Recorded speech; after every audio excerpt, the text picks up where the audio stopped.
ও আমার একটা হৃৎপিণ্ড, সেটাই আল্লাহ নিয়ে গেছে। পরশুদিন বলছে, বাবা আমার একটা বরখা কিনে দাও। আমার স্যান্ডেলটা দেখেন 3 বছর পুরাতন ছেঁড়া, কিন্তু আমি আমার স্যান্ডেলটা পাল্টাই না, সেলাই করে নেই, কিন্তু আমার বাচ্চাদেরকে আমি কষ্ট পেতে দেই না। শুধু একবার বলছে, বাবা লেচে খাবো। আমার মেয়ের মোবাইলে আমার নাম হলো 500 ছবি আছে।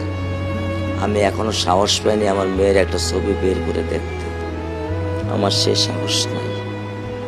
আমি সে সাহস হারাই ফেলছি, কারণ ও আমার ছিল হৃৎপিণ্ড।